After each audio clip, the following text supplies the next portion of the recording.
darle las gracias al Collegi y a ti, Joaquín, personalmente por invitarnos a compartir un rato con colegas actuarios y hablar de un tema que yo creo que es de muchísimo interés eh, para los actuarios, pero en general para la población, ¿no? Decir que las pandemias son eventos complejos ahora parece una butad, porque es verdad que yo recuerdo cuando me dedicaba a la gestión de riesgos, siempre pensábamos en la modelización de pandemias como si fuese un ejercicio meramente intelectual, ¿no? Y ahora hemos tenido la desgracia de vivirlo y que nos impacte a todos de alguna u otra manera, ¿no? Pero es cierto que lo que es la modelización de pandemias es un aspecto complejo, ¿no? Porque la interacción entre el patógeno, los huéspedes, las actividades, los posibles mecanismos de defensa que podemos aplicar, pues no son fáciles de modelizar. Y hoy pretendemos dar una visión pragmática de cómo se puede enfocar la modelización de un evento tan complejo y ver sobre todo cómo lo estamos haciendo en Swiss Re, ¿no? Tenemos dos representantes, digamos, muy destacados de esto porque son expertos en el tema, Adam y Manuel, y les voy a dejar a ellos que tomen la palabra y que nos guíen a través de la presentación y yo estaré encantado de participar en el coloquio con vosotros en los últimos 15 minutos. Sin más, Adam, Manuel, lo dejo en vuestras manos. Thank you very much, and buenas tardes a todos. Next slide, please. It's a pleasure for us to be here this evening, and the three questions we're going to be asking is, where are we with the global health pandemic at the moment? What progress are we making on the vaccines? And how can we take all this information together? And Manuel will talk about how we can use it to build a pandemic model. Next slide, please. To build a model of any sort, you first have to focus on the numbers, and the numbers for COVID-19 are stark indeed. We have 121 million confirmed cases, 3 times the number of that have been vaccinated, and 2.7 million sadly have died. And what we'll be seeing on our next slide is how those people have died. And it's a common misconception that the people who died were at the end of their life, they were very elderly, very sick, and they probably would have died this year or next year. But the truth is that's not found in evidence at all. We have here a study that Swiss Re put out last summer from the UK, a study called Open Safely, and it showed that the age groups that were most affected are the 80 years plus, and those below the age of 50 have a very small chance of dying. That men were twice as likely as women to die, and those who were poorer, those with lower socioeconomic status, were most likely to die as well. Then on the next slide, what we'll do is we'll zoom into these deaths, because it's true that they were not at the end of their lives, not all of them. This bubble graph, and we'll focus on the men because there was twice as many who died as women, likely. Those who were, say, below the age of 70, some would have been very sick with a large number of comorbidities, but most would have been otherwise very healthy. And those who were even in their 80s plus, many people had common enough conditions. They had hypertension, high blood pressure. They had high cholesterol. These weren't necessarily people with histories of cancer, heart attacks, strokes, the very sick in society. Instead, they were otherwise fit and well for their age. Now, obviously, those who have these comorbidities, who were very sick, they may not have lost many years, but we shouldn't assume that everyone who died would have died in a couple of years anyway. Next slide, please. So that was where we were last summer. Let's now jump all the way ahead to yesterday. And these are the numbers that we're seeing around the world of COVID. We see the darker colours indicative of more cases focused in Europe, East Europe, Central Europe, Southern Europe, but also the Americas, Brazil, the US, places like Argentina, Chile, large populations, lots of people, lots of cases currently being confirmed. Next slide, please. But now if we zoom in on some of these affected areas, what we can look at is track the cases and the deaths over the last 12 months. The Spanish numbers are in dark purple and the thicker line, so we can see where we're going. And we see a spike in cases this time last year. We see it slowing down over the summer, increasing again as autumn and winter came, and peaking recently over January to early March.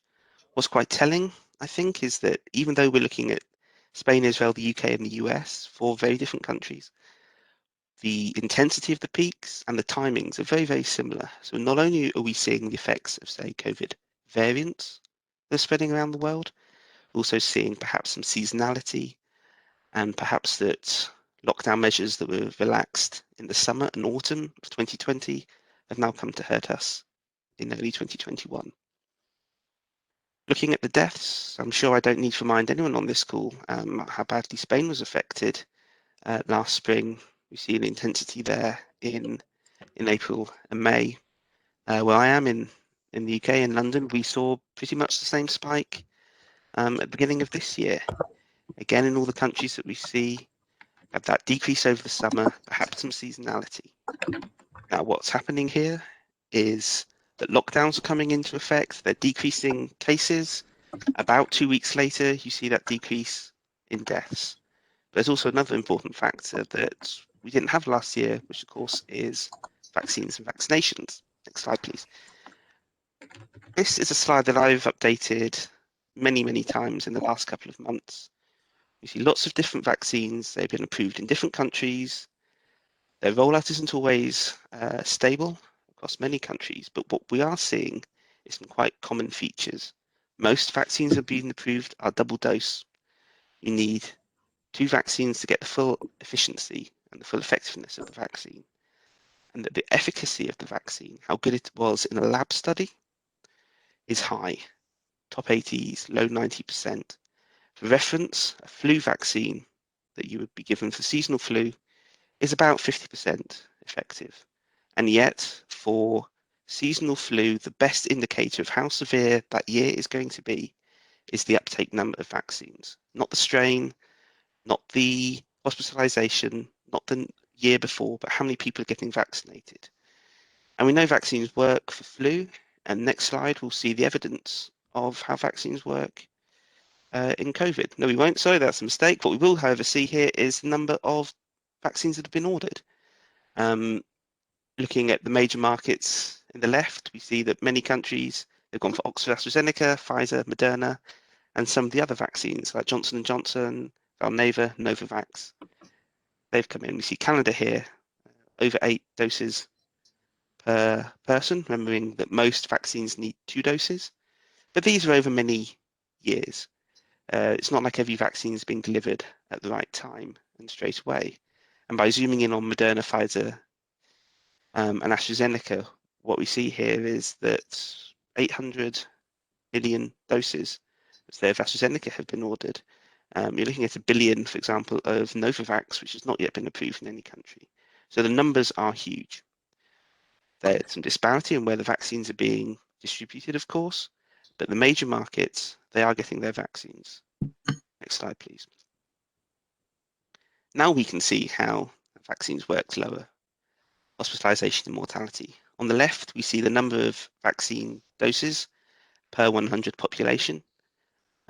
Little surprise to anyone who's been following the information that Israel has now vaccinated over 100, given over 100 doses per 100 population, because remembering these doses, you need 2 doses per vaccine.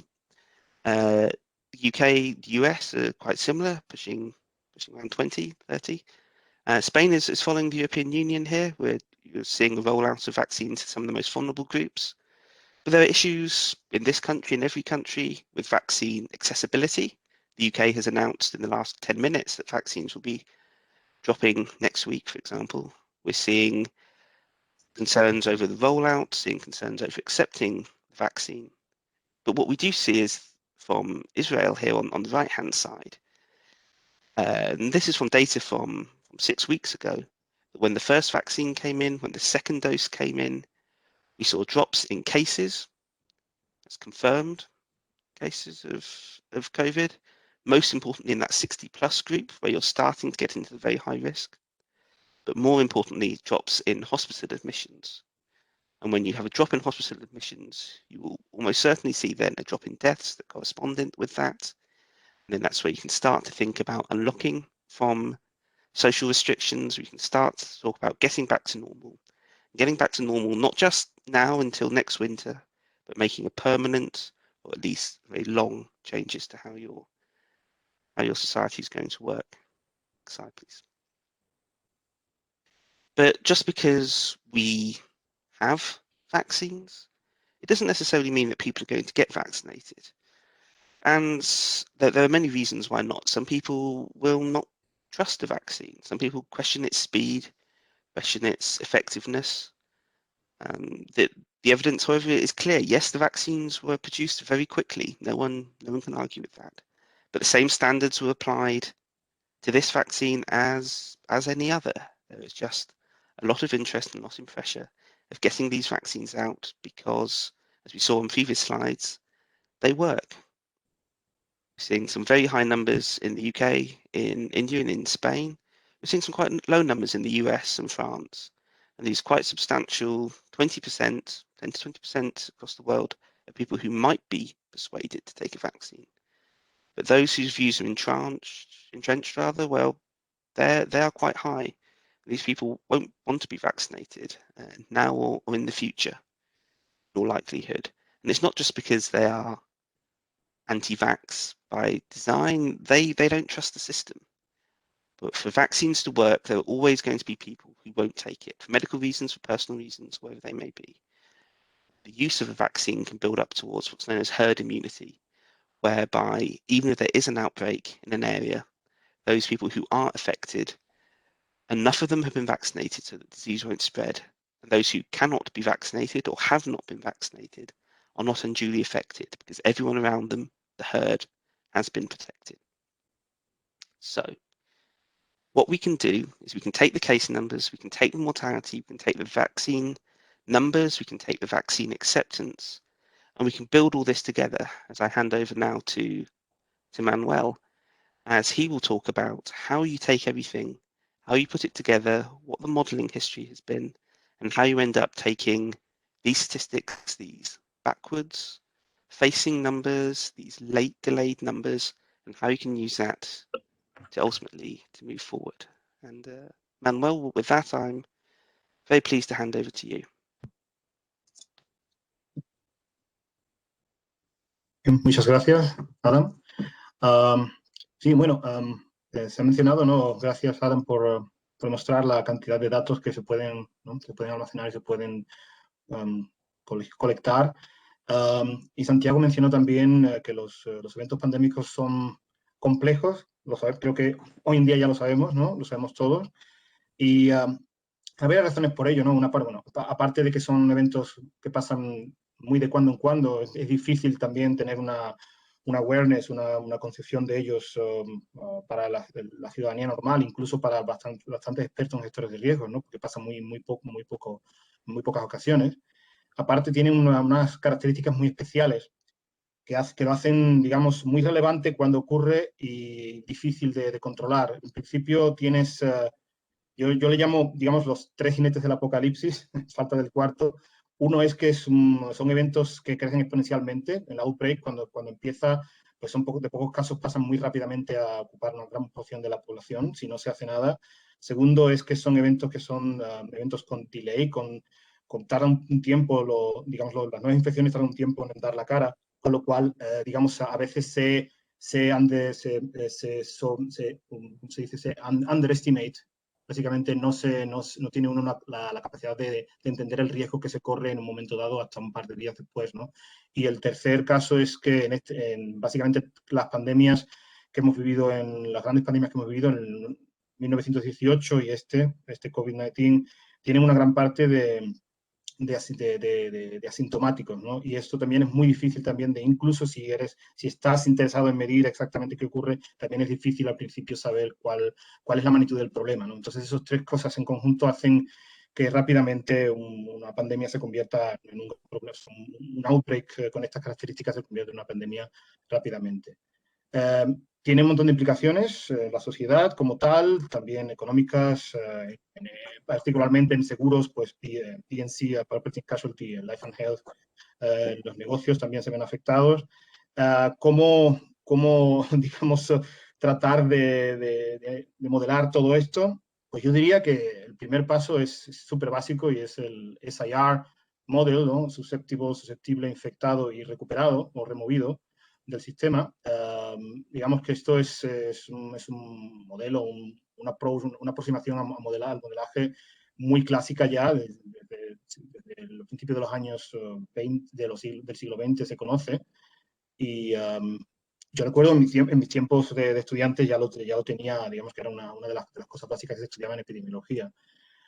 Simplemente consiste en dividir la población en distintos compartimentos que reflejen más o menos las características de la transmisión de la enfermedad y tratar de averiguar, que esa es la cuestión, la clave de la cuestión es averiguar cómo se transforman individuos de un compartimento a otro, ¿no? En este caso, el más sencillo que se puede, bueno, no es el más sencillo, pero es, digamos, el más citado, es población que es susceptible, que puede ser infectada pero que no lo es todavía, los infectados, que en este caso pueden ser sintomáticos o asintomáticos, están en el mismo compartimento, y remove, básicamente pueden ser, se recuperan o mueren. Entonces, cuando uno tiene ese esquema planteado y tienes los ratios de cambio de uno a otro, poner ecuaciones diferenciales, como vemos aquí, es súper sencillo, o simplemente hacerlo en modo incremental, digamos, decir, pues en un cierto tiempo, si eliges tu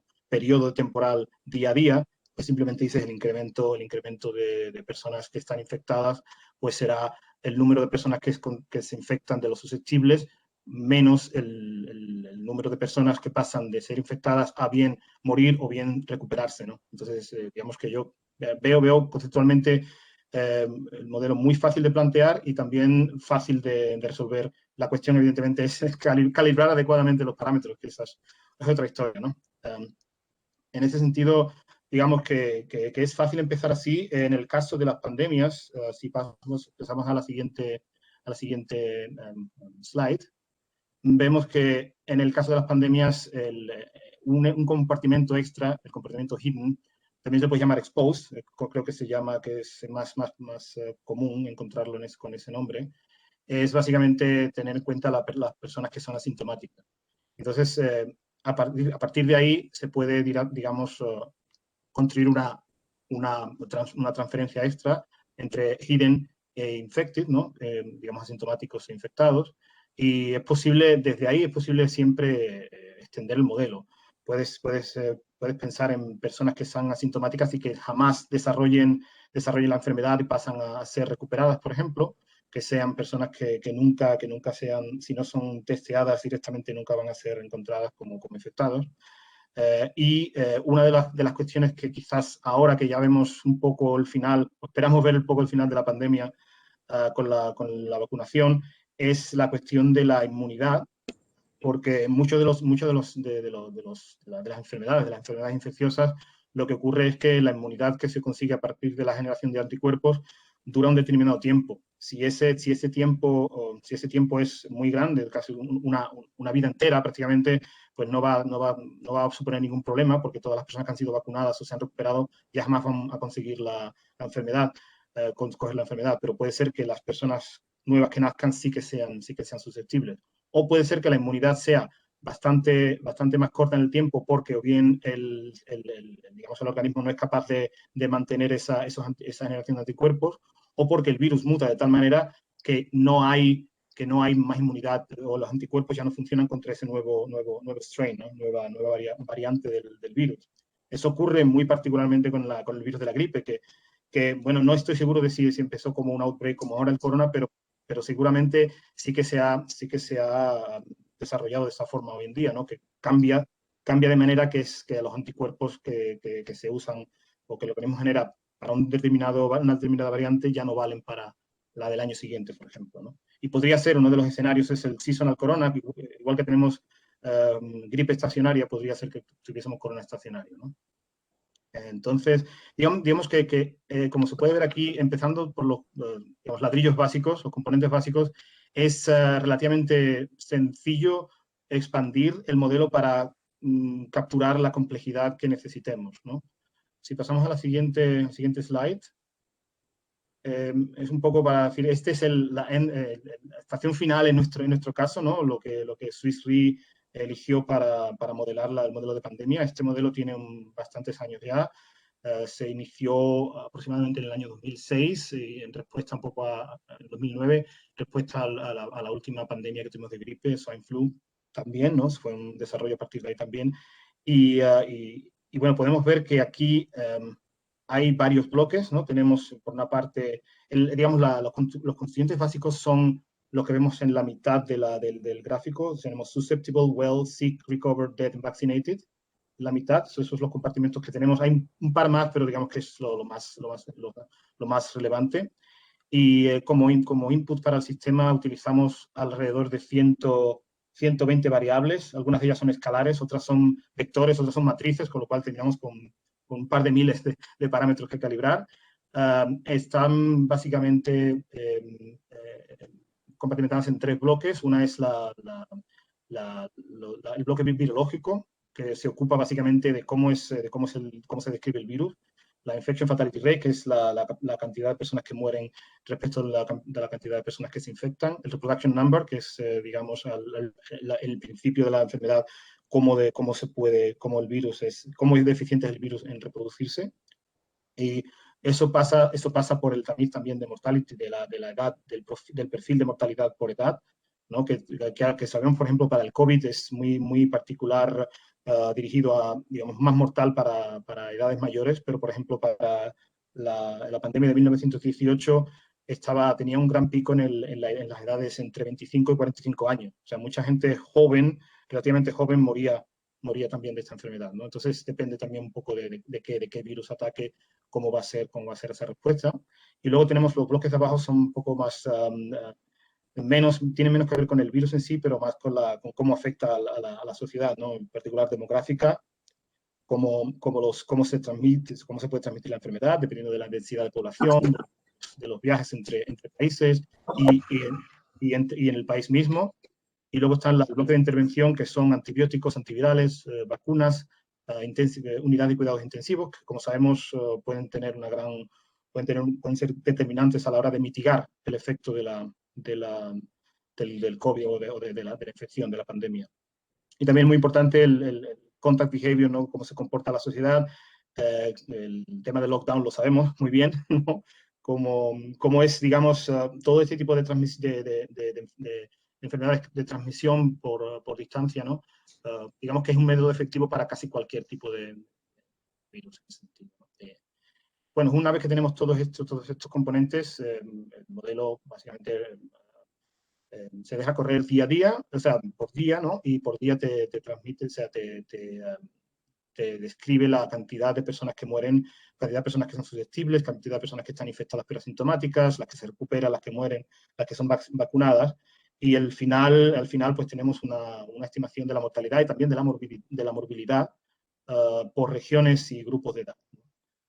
Pues eso es básicamente el modelo en sí, ¿no? Puedes decir, 120 y tantos variables, pues evidentemente es complejo, pero digamos, tienes un marco teórico. La teoría sí, muy bien, o sea, está bien, calibración, un gran número de parámetros que tienes que también mantener. Eso es otra historia que podéis imaginar, no es tampoco sencillo, pero también no se trata solo de modelar la pandemia en sí, ¿no? Es un buen ejercicio, ganas un par de insights acerca de esto, pero también hay que conectarlo con lo que ocurre al final en la pandemia, ¿no? ¿Cuál es el impacto en la economía, sociedad y negocios?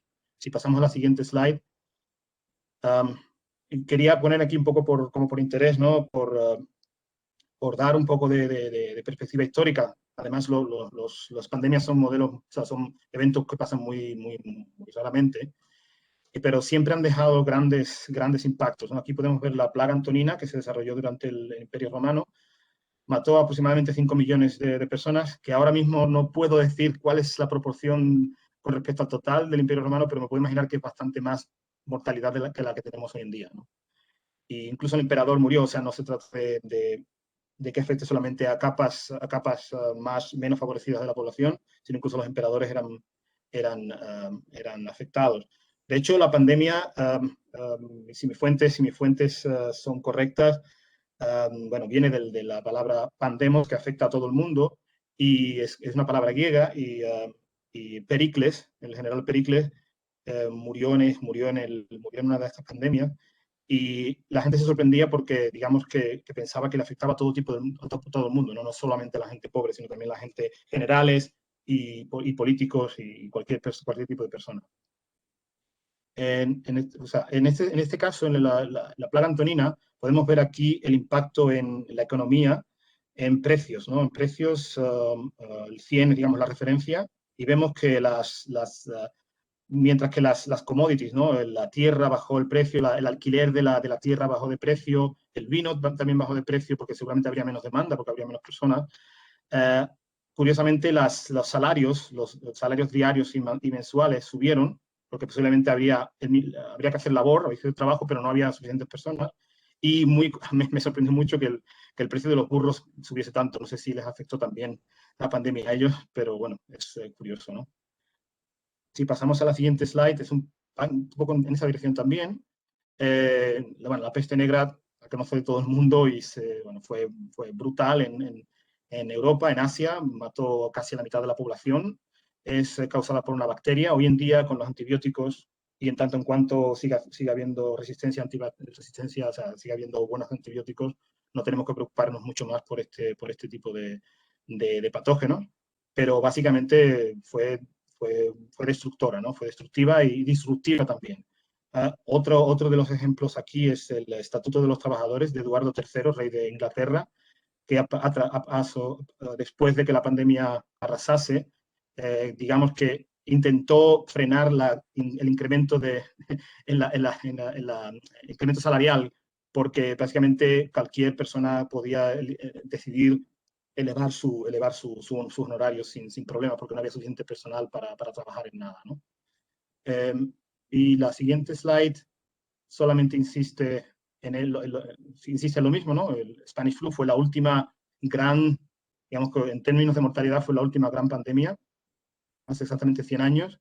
Podemos mencionar que el SIDA como tal también ha sido una pandemia porque ha afectado a todo el mundo y ha matado a muchas personas, pero quizás ha sido más lento en el tiempo, ¿no? Digamos, lo hemos visto venir, no lo hemos podido parar, lo hemos visto venir, pero en términos de mortality shock, no sé si se puede decir, es la última gran pandemia. Spanish Flu también tuvo gran impacto en la población, ¿no? Si pasamos a la siguiente slide, cuando vemos tantísimas cosas que afectan a la pandemia, lo importante en ese sentido es tener claro qué es lo que queremos modelar. O sea, hay distintos tipos de empresas, tendrán distintos tipos de negocios, y si quieren tener digamos, una buena percepción del riesgo que corren, evidentemente deberían centrarse en cuál es el impacto en su negocio, ¿no? Por ejemplo, en P&C, cuál es el impacto por business interruption o event cancellation, ¿no? Que te cancelen el evento, que te interrumpan, o puede ser también que sea una aseguradora de vida, y con lo cual evidentemente la mortalidad está más en el forefront, ¿no? más relevante. También hay problemas con la salud. Se ha visto que el COVID, a diferencia, por ejemplo, de la gripe, como hemos visto en gripes anteriores, la COVID puede dejar una parte de la población deshabilitada para trabajar durante un tiempo, con lo cual incluso seguros de salud puede haber también un impacto ahí que sea importante, ¿no? Esto en el tema del impacto como tal. En el tema del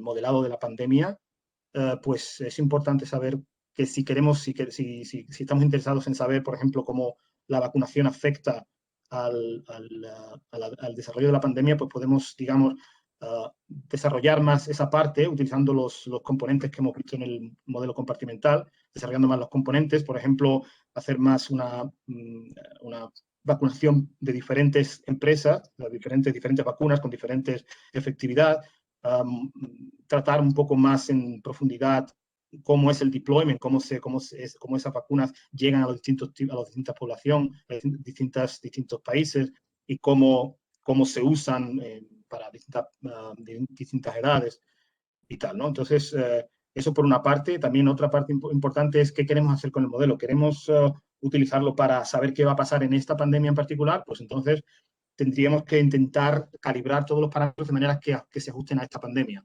Pero si lo que queremos es tener una asesoría, un assessment de cuál es el capital que está en riesgo en nuestra compañía, por ejemplo, en temas de reguladores, es importante tener el suficiente dinero para que eventos que sean muy raros pero muy severos, uno en 200 años, pues tengamos suficiente capital. En este sentido, no estamos interesados en tener todos los detalles exactos de la pandemia para aplicarlos después a la calibración, sino entender esta pandemia como una de las posibles y tenerlo, digamos, en un catálogo de potenciales pandemias. Tener, por ejemplo, en 1918, también hubo pandemias en 1957, 1968, que fueron menos severas. Tener COVID, entender cuáles son los perfiles de mortalidad, pero también entender que dentro de, si la siguiente pandemia, y esperamos que sea lo más tarde posible, pero si la siguiente pandemia es en 20 años, puede ser que sea un virus con características diferentes, no puede ser que sea un virus más tipo Ebola.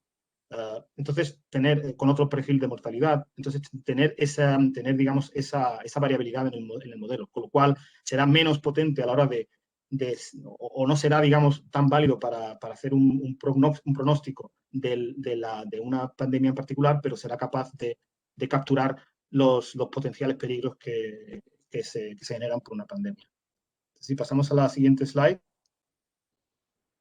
Aquí es un poco insistir también en lo que dije antes, ¿no? Si tenemos Life and Health o P&C, Property and Casualty, saber cuáles son los distintos tipos de factores de riesgo. En principio, si tenemos negocio en Life and Health, pues nos interesa la mortalidad, nos interesa la morbilidad. Si tenemos negocios en Property and Casualty, pues quizás estamos más interesados en cuál sería el nivel de lockdown, ¿no? Como hemos visto, tú puedes tener en un país, puede ser que el nivel de lockdown sea muy alto, con lo cual se salvan muchas vidas, pero el impacto en negocios es muy fuerte, con lo cual puedes tener muchas pérdidas en P&C, aunque no tengas mucha mortalidad. Y luego mirar también los mercados financieros, porque yo creo que básicamente casi toda aseguradora tiene también en su balance un gran número podría ser gran número de bonos, ¿no? Podría ser también equities, y esos también se ven afectados. Es un poco complicado saber en este sentido. Los mercados financieros actúan de manera muy sensible al respecto. Aquí vemos en la parte derecha el Standard & Poor's 500. Year to date, esto fue, digamos, es una tabla que aún está hasta casi final del año pasado, y vemos clarísimamente el impacto que tuvo COVID en los mercados, digamos, actuando esta gráfica como proxy para los Estados Unidos. Pero vimos que después se ha estado recuperando, incluso superó los niveles de la prepandemia. Entonces, ¿cuál es el impacto final? Bueno, pues el impacto final puede ser que sea incluso no perceptible en los mercados financieros o en ciertos mercados financieros, pero evidentemente la volatilidad que se genera a partir de esos movimientos también es más alta. Eso también habría que tenerlo en cuenta. Luego hemos visto también que los interest rates, los intereses han bajado, no han llegado a subir al mismo nivel que estuvieron. Los credit spreads, los spreads de crédito, las primas de riesgo, digamos, son más elevadas para muchos de los bonos corporativos. Han bajado, pero no han llegado a bajar al nivel que tenían antes.